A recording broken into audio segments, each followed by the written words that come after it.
Big boss के घर के अंदर उसको सबसे ज़्यादा फुटेज मिलती है जिसको लेकर बाहर सबसे ज़्यादा ट्वीट्स होते हैं। ये बात किसी और ने नहीं बल्कि एक एक्स कंटेस्टेंट ने कही है और कहा है कि हमें ये पता ही नहीं था। मैं बात कर रही हूँ शार्दुल पंडित की।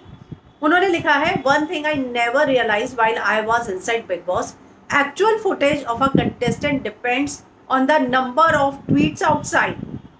यानी कि जो सबसे ज़्यादा ट्रेंडिंग है उसको सबसे ज़्यादा फुटेज दी जाएगी, जिसको लेकर फैंस सबसे ज़्यादा बात कर रहे हैं उसको सबसे ज़्यादा दिखाया जाएगा, जिसको लेकर फैंस में एक्साइटमेंट है उसको ही सबसे ज़्यादा शो में फुटेज दी जाएगी।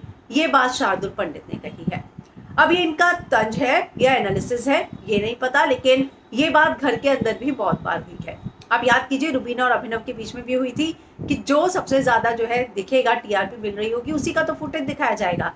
तो अब शार्दुल पंडित ने भी शो को लेकर ये बात लिख दी है कि ये बात रियलाइज ही नहीं की कभी, ना ही मुझे पता थी कि बिग बॉस में एक्चुअल फुटेज उसी कंटेस्टेंट को मिलती है। उस पर ही डिपेंड होता है कि बाहर किसको लेके ज़्यादा ट्वीट्स होते हैं, यानी कि एक्साइटमेंट है, किसको लेकर फैन सबसे ज़्यादा बात कर रहे हैं, किस कंटेस्टेंट की चर्चा सबसे ज़्यादा है। तो अगर इस सीज़न की बात करूँ तो इस सीज़न में रुबीना के फैंस और राहुल वैद्य के फैंस, लेकिन उसमें भी रुबीना के फैंस बहुत आगे हैं।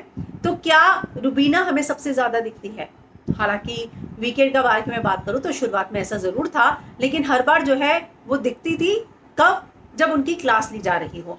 तो क्या ऐसे में ट्वीट बाहर हो रहे हैं, चाहे वो अच्छे हो बुरे हो, तो आप सबसे ज़्यादा दिखेंगे, चाहे अच्छा दिखे या बुरा दिखे। हो सकता है कि कुछ भी हो, लेकिन शार्दुल ने एक बहुत बड़ी बात कह दी है कि जो बाहर सबसे ज़्यादा ट्रेंड होता है, घर के अंदर फुटेज उसके ही सबसे ज़्यादा दिखते हैं।